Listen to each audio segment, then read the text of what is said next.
Sa inyong lahat, welcome back sa ating YouTube channel. For today's video is nakikita nyo na siguro kung ano ang i-featured nating Honor Type Jeep. Ayan, nasa likod natin.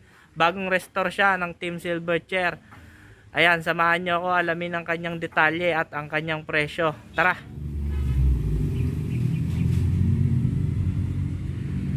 Ayan, so guys, simulan na nga natin ipakita itong Honor Type Jeep na bagong restore ng Team Silverchair.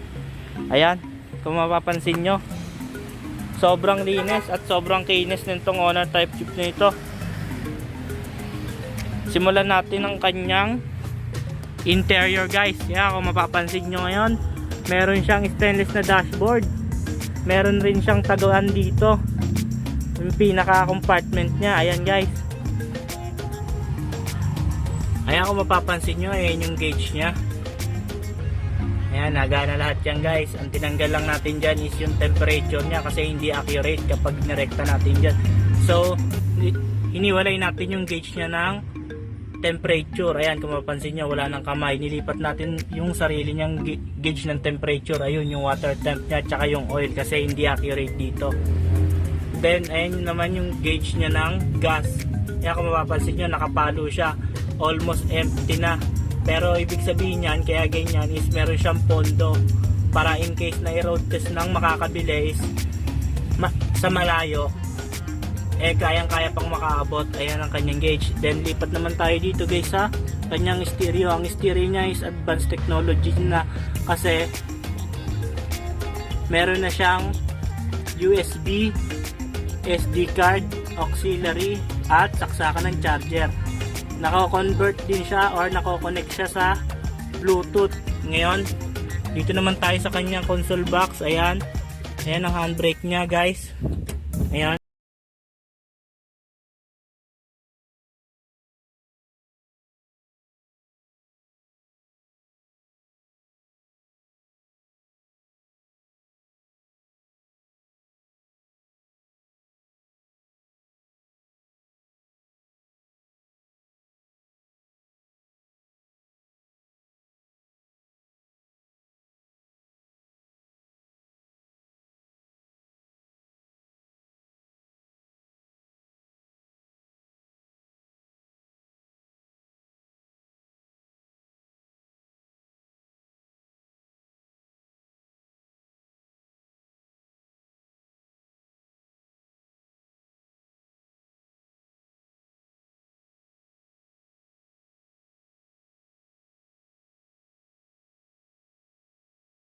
Lipat naman tayo dito sa kanyang exterior or sa labas. Ayan, kung mapapansin nyo,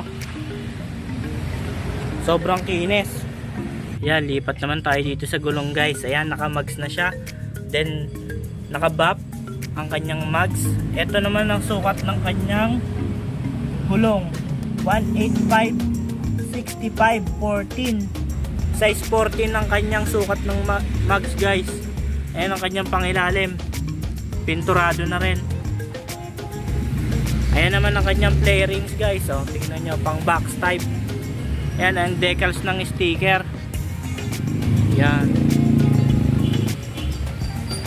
Ayan yung loob nya. Ayan, ito naman yung kanyang likod.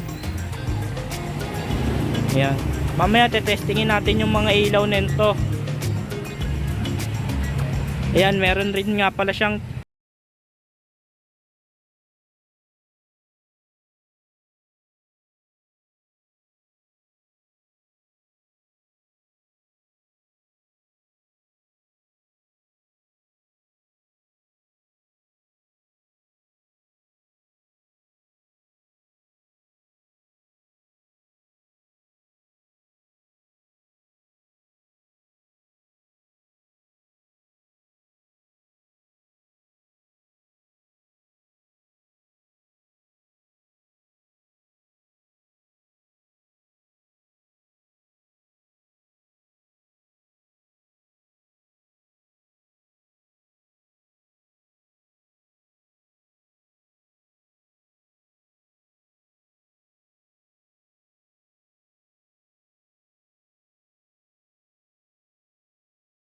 Meron din siyang, ayan, kung mapapansin nyo, auxiliary fan. Lagi tayo naglalagay niyan para laging nakahanda sa long drive at hindi mag-overheat.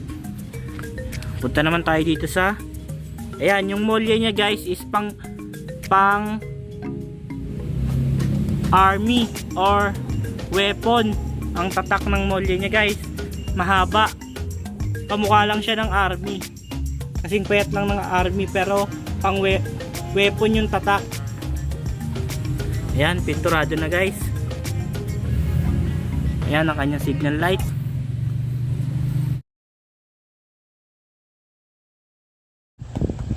Ayan guys, punta naman tayo dito sa makina niya. Ayan, ang engine pala nito guys is Toyota 3AU with 5-speed transmission na. Ayan ang kanyang engine bay guys. Kung makikita nyo, malinis na malinis. Ayan. Sobrang swerte na makakabili nito guys. At lipat naman tayo dito sa kanyang auxiliary fan guys. Ayan ang kanyang auxiliary fan. At ang busina niya. Ayan.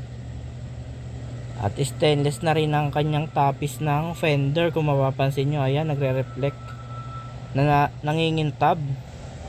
Ayan guys, kung ano nakikita nyo sa camera guys, ayan siya sa personal. At ito naman ang kanyang battery, brand new 2SM. Para dyan talaga ang kanyang battery. Ayan, so wala na tayong dapat ipakita sa kanyang makina. Ayan na ang kanyang buong muka. Ayan guys, mapapansin nyo. Sa magtatanong ng presyo nito guys, ang presyo nga pala nito is 200k or 200,000 ang asking price. Negotiable pa yan upon viewing. Kaya sa mga gustong pumunta or pumasyal sa aming location, naka thumbnail na dito sa screen mamaya. Tapusin nyo ang video ito, ang aming location, contact number, at kung paano nyo kami kakausap sa personal. Andyan na lahat ng detalye guys sa screen mamaya, kaya abangan nyo yung iba pa nitong detalye. Ayan, sobrang kinis guys, fresh na fresh to. Sulit na sulit ang makakabili dyan. Ayan ang kanyang antena. Yan, so guys, lipat naman tayo sa kanyang mga ilaw. Tara. Ayan guys, i-testing na natin ang kanyang signal light.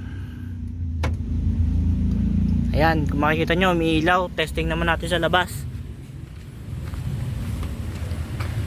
Ayan, naka park light siya.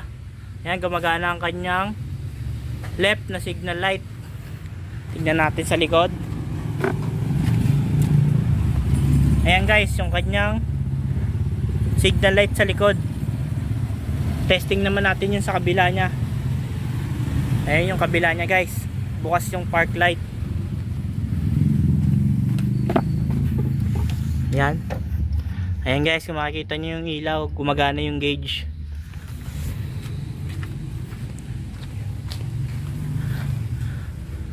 Ayan guys, nakikita nyo gumagana. Gumagana parehas. Mamaya i-hazard natin kung gumagana din yung hazard. Check natin yung likod. Ayan, gumagana guys. Ayan, so gagamitin nyo na lang to. Ayan.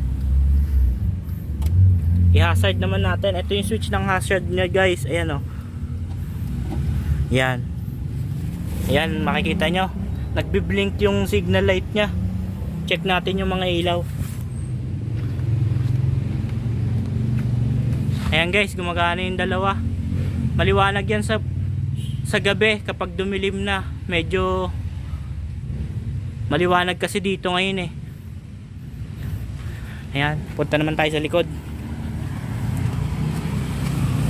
Ayan ang kanyang likod.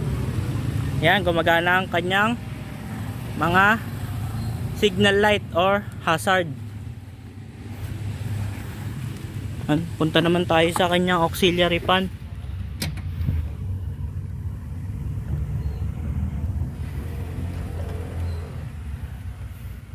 Ayan yung switch ng auxiliary fan nya guys. Ayan, yung maliit na yan. Ayan. Ayan, gumagana guys. Kung mapapansin nyo, Parang hindi umaandar yung makina. Ayan, ganyan katining ang andar ng Toyota 3AU. Maingay pa ang fan.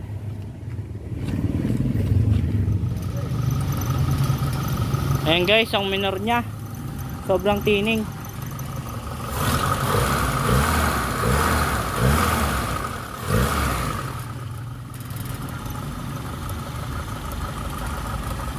Ayan.